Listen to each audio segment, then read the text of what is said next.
ছাত্ৰ-ছাত্ৰীসকল college apply কৰা ডেটটো আহি গৈছে স্মাৰ্ট পৰ্টেলত কলেজ এপ্লাই কৰা ডেটটো আহি গৈছে লগতে কাৰেকশ্যন উইন্ডো মেৰিট লিষ্ট কেতিয়া মাৰিব সকলোখিনি কম এই ভিডিঅ'টোত তোমালোকে যদি চেনেলটো নতুনকৈ আহিছা তেনেহ'লে চেনেলটো ছাবস্ক্ৰাইব কৰিবা আৰু বহুতে সুধি আছিলে যেন কলেজ এপ্লাই ডেট কেতিয়া হ'ব কেতিয়াৰ পৰা ষ্টাৰ্ট হ'ব আৰু লাষ্ট ডেট কেতিয়া তোমালোকক ভিডিঅ'টোত কম ভিডিঅ'টো শেষলৈকে চাবা ঠিক আছে এতিয়া মই তোমালোকক ৰেজিষ্ট্ৰেশ্যন প্ৰক্ৰিয়াটো ভালকৈ চাবা ভিডিঅ'টো 11 এপ্ৰিলত registration of students in smart portal মানে ষ্টাৰ্ট হৈছে 11 এপ্ৰিলৰ পৰা এতিয়ালৈকে ৰেজিষ্ট্ৰেশ্যন প্ৰক্ৰিয়া আৰম্ভ হৈ আছে আজিও তোমালোকৰ ৰেজিষ্ট্ৰেশ্যন প্ৰক্ৰিয়া ষ্টাৰ্ট হ'ব মানে 12 তাৰিখলৈকে ৰেজিষ্ট্ৰেশ্যন প্ৰক্ৰিয়াটো আৰম্ভ হ'ব 12 তাৰিখৰ পৰা 22 মে লৈকে কলেজ এপ্লাইটো ষ্টাৰ্ট হ'ব তোমালোকে যদি এতিয়া ৰেজিষ্ট্ৰেশ্যনটো কৰি থৈছা 12 তাৰিখৰ পৰা 22 তাৰিখৰ ভিতৰত তোমালোকে কলেজ এপ্লাই কৰিব পাৰিবা মানে সাবজেক্ট সিলেক্ট কৰিব পাৰিবা প্ৰগ্ৰাম সিলেকশ্যন কৰিব পাৰিবা ঠিক আছে তোমালোকক মই ক্লিয়াৰ কৰি দিলোঁ 12 তাৰিখৰ পৰা 22 তাৰিখলৈকে এইটো মাহৰ 12 তাৰিখৰ পৰা 22 তাৰিখলৈকে তোমালোকে কলেজ এপ্লাই প্ৰগ্ৰাম সিলেকশ্যন কৰিব পাৰিবা ষ্টাৰ্টিং ডেট 12 তাৰিখ লাষ্ট ডেট 22 তাৰিখ ঠিক আছে তোমালোকক ধুনীয়াকৈ মই ক্লিয়াৰ কৰি দিলোঁ তাৰ পাছত ইয়াতে কৈছে এক সেকেন্ড তাৰ পাছত ইয়াতে কৈছে তোমালোকৰ 23 তাৰিখৰ পৰা 25 তাৰিখলৈকে correction window for student correction উইন্ডোটো খোল খাব ঠিক আছে মানে দুদিন টাইম দিব তেওঁলোকে 23ৰ পৰা 25 তাৰিখলৈকে টাইম দিছে কাৰেকশ্যন উইন্ডোটো খোল খাব যাৰ মানে ৰেজিষ্ট্ৰেশ্যন কৰোঁতে ভুল হৈছিলে তেওঁলোকে কাৰেকশ্যন কৰিব বৰ্তমান পৰা নাই কিন্তু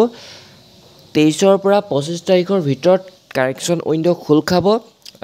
এডিট কৰিব পাৰিবা যদি তোমালোকক ভিডিও লাগে তেন্তে মই ভিডিও বনাই দিম চেনেলটো সাবস্ক্ৰাইব কৰি থবা নটিফিকেশন পাই যাবা 23 তাৰিখে মই ভিডিও বনাই দিম যাতে তোমালোকে যত ভুল হৈছে তোমালোকে শুধৰণি কৰিব পাৰিবা তেনেকুৱা মোক কমেন্ট আহিছে বহুতৰ কিছুমান ভুল হৈছে লাগিলে ডকুমেন্ট আপডেটে হওক বা ফিল কিবা কিবি ফিল কৰোঁতে হওক ভুল হৈছে তেওঁলোকে আপডেট কৰিব পাৰিব ঠিক আছে তাৰ পাছত এটো 26ৰ পৰা 28 তাৰিখে এটো কলেজে কৰিব তোমালোকক এটো তোমালোকৰ দৰকাৰ নাই বাৰু তাৰ পাছত এইখিনি হৈছে নন সিইউটি মানে যিখিনি এবাৰ এক্সামটো দিয়া নাই সিইউটি এক্সাম দিয়া নাই মানে এক্সাম্পল হিচাপে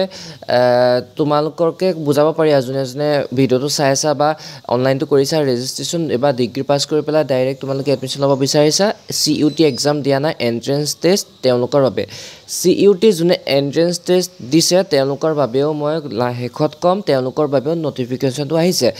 সিইউটি এন্ট্ৰেন্স এক্সাম মানে হৈছে যোনে হে এক্সামটো দিছে ডাইৰেক্ট যদি পাস কৰে ডাইৰেক্ট ইউনিভাৰ্সিটিত তেওঁলোকৰ এডমিশনটো হৈ যাব ঠিক আছে এটো কলেজে মেৰিট লিষ্ট তেওঁলোকক নেমাৰে ডাইৰেক্ট এডমিশনটো হৈ যাব হেতু পিছত কৈ আছো এতিয়া কৈছে 29ৰ পৰা 1 মে তাৰিখ 29 তাৰিখৰ পৰা 29 মেৰ পৰা 1 জুনলৈকে preparation and locking of first merit list মানে 29 তাৰিখৰ পৰা 1 তাৰিখ জুনৰ 1 তাৰিখলৈকে মেৰিট লিষ্টৰ বাবে প্ৰথম মেৰিট লিষ্টখনৰ বাবে কলেজে প্ৰিপেয়াৰ কৰিব আৰু লক কৰিব তোমালোকে মেৰিট লিষ্টটো কেতিয়া চেক কৰিব পাৰিবা চোৱা এতিয়া 2 জুনত পাবলিকেশন অফ মেৰিট লিষ্ট মানে 2 তাৰিখে জুনৰ 2 তাৰিখে প্ৰথমখন মেৰিট লিষ্ট মাৰিব ফাৰ্ষ্ট মেৰিট লিষ্ট দুখনে মাৰিব প্ৰথম মেৰিট লিষ্টটো জুনৰ 2 তাৰিখে মাৰিব ঠিক আছে তাৰ পাছত কৈছো যে ইয়াতে কৈছে 4ৰ পৰা 5 জুন 4 তাৰিখৰ পৰা 5 June applications of admission of application in first merit list মানে ফাৰ্ষ্ট মেৰিট লিষ্টত যাৰ নাম আহিছে তেওঁলোকে 4 তাৰিখৰ পৰা 5 তাৰিখৰ ভিতৰত জুনৰ 4 তাৰিখৰ পৰা 5 তাৰিখৰ ভিতৰত এডমিশনটো ল'ব যাব লাগিব মানে দুদিন টাইম দিছে মেৰিট লিষ্ট মাৰিব 2 জুনত মাৰিব যোনে ফাৰ্ষ্ট মেৰিট লিষ্টত নামটো আহিছে তেওঁলোকে 4 তাৰিখৰ পৰা 5 তাৰিখৰ ভিতৰত এডমিশনটো কলেজ গৈ ল'ব লাগিব ঠিক আছে পাহৰি নাযাবা তোমালোকে তাৰ পাছত 6 June preparation and locking of second merit list মানে 6 জুনত সেকেন্ড মেৰিট লিষ্টটো প্ৰিপাৰেচন কৰিব আৰু কলেজে বস্তুটো লক কৰিব পাবলিশ কৰিব তোমালোকক 7 June publication of second merit list মানে সেকেন্ড মেৰিট লিষ্টটো তোমালোকৰ 7 তাৰিখে মাৰিব জুনৰ 7 তাৰিখে তাৰ পাছত এতে 9-10 জুন মানে 9ৰ পৰা 10 তাৰিখৰ ভিতৰত তোমালোকৰ এডমিশন হ'ব যাৰ সেকেন্ড মেৰিট লিষ্টত নাম আহিছে ঠিক আছে তাৰ পাছত আৰু তাৰ পাছত ইয়াতে কৈছে 11ৰ পৰা 14 জুনত ষ্টপ এডমিশ্যন 11 তাৰিখৰ পৰা 14 জুনলৈকে এডমিশ্যনটো সমাপ্ত হ'ব ষ্টপ হ'ব তাৰপিছত তোমালোকৰ ক্লাছসমূহ কেতিয়াৰ পৰা ষ্টাৰ্ট হ'ব জানানে আগষ্টৰ 1 তাৰিখৰ পৰা তোমালোকৰ ক্লাছসমূহ ষ্টাৰ্ট হ'ব ঠিক আছে এইখিনি হৈ গ'ল নন চিইউটি যোনে যোনে এক্সাম দিয়া নাই চিইউটি সেইখিনি নন চিইউটি এনেকুৱা কিছুমান কেণ্ডিডেট আছে যিয়ে যে চিইউটি এন্ট্ৰেন্স এক্সাম দিছিলে তেওঁলোকৰ কাৰণে মই কৈ দিছোঁ তেওঁলোকৰ কাৰণে 5ৰ পৰা 13 জুলাইত তেওঁলোকৰ ৰেজিষ্ট্ৰেশ্যন আৰু প্ৰগ্ৰেম সিলেকশ্যন প্ৰক্ৰিয়াটো হ'ব একেলগে হ'ব তেওঁলোকৰ বেলেগ বেলেগকৈ নহয় যেনেকৈ এবাৰ ৰেজিষ্ট্ৰেশ্যনটো আগতীয়াকৈ হৈছে কলেজ সিলেক্টটো দেৰিকৈ হৈছে তেনেকুৱা নহয় তেওঁলোকৰ একেলগে হ'ব 5 তাৰিখৰ পৰা 13 জুলাইলৈকে তেওঁলোকৰ ৰেজিষ্ট্ৰেশ্যন আৰু কলেজ সিলেক্ট কৰা প্ৰগ্ৰেম সিলেক্ট কৰাটো হ'ব তাৰ পাছত কৈছে 14ৰ পৰা 15 জুলাই কাৰেকশ্যন উইণ্ডোটো একে সেম টু সেমে হয় খোল খাব নন চিইউটি গতে একে হয় এইখিনি বস্তুখিনি 16ৰ পৰা 18 জুলাই তেওঁলোকৰ এইখিনি এইটো তোমালোকৰ দৰকাৰ নাই তাৰপিছত 19 July preparation and publication first merit list 19 July তাৰিখে মেৰিট লিষ্টটো প্ৰিপাৰেশ্যন কৰিব আৰু প্ৰথম মেৰিট লিষ্টটো মাৰিব 21ৰ পৰা 22 জুলাইত তেওঁলোকৰ এডমিশ্যন হ'ব যিখিনি ফাৰ্ষ্ট মেৰিট লিষ্টৰ নাম আহিছে 23 জুলাইত ছেকেণ্ড মেৰিট লিষ্ট হ'ব তাৰপিছত 25ৰ পৰা 26 তাৰিখে ছেকেণ্ড মেৰিট লিষ্টৰ এডমিশ্যন হ'ব তাৰপিছত 28 জুলাইলৈকে ষ্টপ এডমিশ্যন হ'ব তাৰপিছত 29ৰ পৰা 31 জুলাই ফাইনেল স্পট এডমিশ্যন হ'ব এইটো স্পট এডমিশ্যন মানে for both and non CUET and CUET এইটো দুইটাই মানে স্পট এডমিশ্যন হ'ব আৰু আগষ্টৰ 1 তাৰিখে হ'ব তোমালোকৰ ক্লাছসমূহ ষ্টাৰ্ট হ'ব নন চিইউটিখিনি ক্লাছ আগষ্টৰ 1 তাৰিখে হ'ব তোমালোকক মই এইখিনিতে এটা কথা কৈ থওঁ ইয়াতে যে লিখা আছে 11ৰ পৰা 14 জুন মানে যিখিনি এইখিনি নন চিইউটি দেই ঠিক আছে নন চিইউটি স্পট এডমিশ্যন যে আছে মানে স্পট এডমিশ্যনটো মানে কি হয় তোমালোকৰ মানে খালী কলেজবিলাকৰ খালী পদবিলাক থাকে যেন খালী তোমাৰ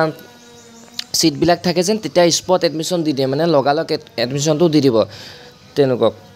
তুৰন্ত মানে লগালগ এডমিশ্যনটো দি দিব খালী পদবিলাকত তোমালোকক যাৰ মেৰিট লিষ্টত নাম নাহিব পাৰে তেনেকুৱা ক্ষেত্ৰত তোমালোকৰ 11ৰ পৰা 14 জুনত যাৰ ছেকেণ্ড মেৰিট লিষ্টতো নাম নাহে তেওঁলোকৰ 11ৰ পৰা 14 জুনৰ ভিতৰত যদি তেওঁলোকৰ কলেজবিলাকত যদি সিটবিলাক খালী থাকে সেই যাৰ মেৰিট লিষ্টত নাম নাহিছিলে তেওঁলোকক মানে স্পট এডমিশ্যন দি দিব তেওঁলোকে তোমালোকক কণ্টেক্ট কৰিব কণ্টেক্ট কৰাৰ পিছত এডমিশ্যনটো দিয়াই দিব ঠিক আছে স্পট এডমিশ্যনটো মানে সেইটোৱে হয় মানে লগালগ কামটো কৰি দিব মানে তুৰন্ত খালী পদটোত মানে তেওঁলোকে লৈ ভৰ্তি কৰাই ল'ব মানে তাৰপিছত বাকী একে হয় এইটো তোমাৰ 29ৰ পৰা 31 জুলাইলৈকে বথ সেইটো স্পট এডমিশ্যন হ'ব বথ এণ্ড চিইউটি